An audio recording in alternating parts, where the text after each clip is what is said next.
Hello mes belles âmes, on se retrouve comme d'habitude pour notre rendez-vous journalier, pour notre un jour, une carte. J'espère que vous allez bien, que vous avez passé une bonne journée. Donc on se retrouve pour ce mardi 4 juillet. Alors la vibration du chiffre 4 qui représente l'empereur dans le tarot de Marseille. Donc on est sur des énergies de feu, bélier. Alors bélier pour le coup, l'empereur. Donc là on pose, on décide. Pour pouvoir aller de l'avant, on construit, on consolide une base de départ, des projets, on stabilise quelque chose, on pose des limites également, on pose un cadre. L'empereur peut représenter aussi un homme en uniforme. Personnage en uniforme, ça peut être un chef de service ou un chef d'entreprise, ça peut être également un avocat. Alors ça peut être un médecin, un conseiller, ça peut être une figure d'autorité également qui a un lien avec, je vous ai dit, la loi. Quelqu'un qui a le pouvoir de décider, ça peut être un père, un beau-père également. Donc cette vibration du chiffre 4 sur ce mardi, très significative dans le sens où on pose quelque chose de concret ici. On stabilise dans le domaine matériel financier les loulous. Allez, on continue ici pour ce mardi 4 juillet. Quel message a-t-on envie d'apporter aux membres du Souffle d'un Ange by Emily pour ce mardi 4 juillet? Allez, merci les guides. Alors, on a le pendu. Il y a quelque chose qui vous met dans l'attente. Ou c'est vous qui êtes dans l'attente.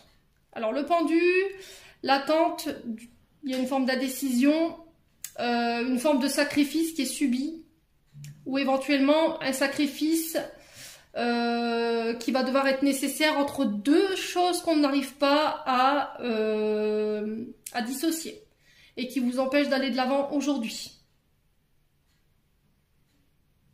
Ouais, sur ce mardi, on vous demande de regarder les choses d'un angle différent, de prendre de la hauteur par rapport à ce que vous traversez pour pouvoir trouver des solutions concernant votre situation. Alors, le pendu peut représenter un chômage qui est subi.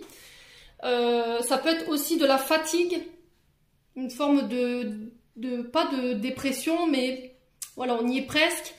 Vous avez tendance à broyer du noir. Alors ça peut être aussi soit un chômage qui est subi, soit une hospitalisation. Peut-être que là vous vous sentez pieds et mains liés ici dans une situation où vous devez prendre une décision. En fait, en restant dans l'attente, dans la position du pendu, vous ne prenez pas de décision. C'est-à-dire que vous attendez que le temps se passe, vous tergiversez, mais vous ne prenez pas de décision. Alors que là, il suffit juste d'enlever les cordes, de vous libérer au niveau des mains pour pouvoir vous libérer. Donc ça peut être soit un chômage qui est subi, soit une hospitalisation, soit un arrêt maladie. Ça peut être une assignation à quelque chose. Alors je vous ai dit, on est sur le 4. Hein. Le 4, c'est vraiment le pouvoir d'autorité. Peut-être que vous subissez l'autorité de quelqu'un qui vous empêche ici dans votre avancée ou qui vous limite au niveau de vos actions. Alors je vous ai dit, ça peut être un chômage, ça peut être une hospitalisation, ça peut être un arrêt maladie ou éventuellement un accident de travail, ou ça peut être une assignation à domicile. Peut-être que la justice là vous a contraint de. Alors ici le pendu, il nous parle de blocage, d'attente, de sacrifice, le fait de ne pas vouloir lâcher prise. Vous vous sentez bloqué énergétiquement. Alors ça peut avoir un lien avec le passé au niveau émotionnel, une situation qui en fait référence. Alors ça peut être des souvenirs aussi, de la nostalgie par rapport à cette situation. Et on sent que il y a une difficulté à se détacher de cette situation, il y a une difficulté à accepter quelque chose. Et là, on vous demande de revenir au moment présent. Il y a peut-être de la mélancolie du passé qui vous empêche d'aller de l'avant aujourd'hui ou qui vous limite au niveau de vos décisions ou qui vous empêche de vous libérer. Ça peut avoir un rapport avec votre enfance, vous voyez. Et là, il y a besoin de se retrouver, il y a besoin de se ressourcer. Peut-être que vous avez envie de vous reconnecter à ce moment de votre vie, à ce moment où vous étiez insouciant, où vous ne vous posiez pas de questions par rapport à votre avenir, vous voyez.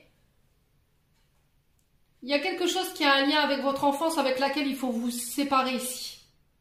Parce que vous fuyez votre présent, j'entends pour vous. Et ça crée il y a quelque chose qui crée de la mélancolie. Alors peut-être une enfance difficile aujourd'hui qui vous qui vous sclérose dans votre prise de décision aujourd'hui ou qui vous enferme.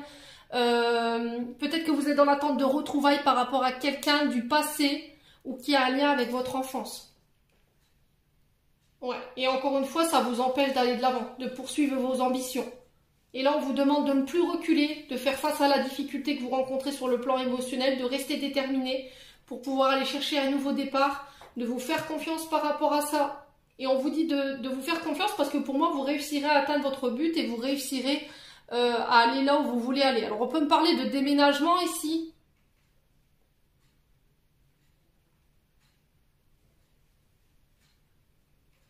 Ouais. Peut-être d'aller vous ressourcer dans votre ville où vous avez grandi. Peut-être que ça vous permettrait ici de pouvoir vous libérer. Le fait de se remémorer, de se souvenir des moments heureux, ou bien de se concentrer uniquement sur les bons moments et de laisser les mauvais moments derrière vous, pour vous permettre de pouvoir aller de l'avant aujourd'hui. Il y a vraiment quelque chose à laquelle vous êtes attaché aujourd'hui qui a un lien avec votre enfance, ou une enfance difficile qui vous sclérose aujourd'hui, qui vous empêche d'aller de l'avant, ou vous dirigez vers un nouveau départ. En tout cas, c'est le message qui est véhiculé ici pour ce mardi 4. On lâche prise, on est dans le détachement, on arrête d'être dans l'attente, on arrête d'être dans le sacrifice, on se concentre sur soi, sur ce mardi. Voilà, j'en ai terminé pour l'interprétation de ce message. J'espère de tout mon cœur qu'il vibrera en chacun de vous. En attendant, je vous envoie plein de belles énergies. Prenez soin de vous et on se retrouve lors d'une prochaine vidéo.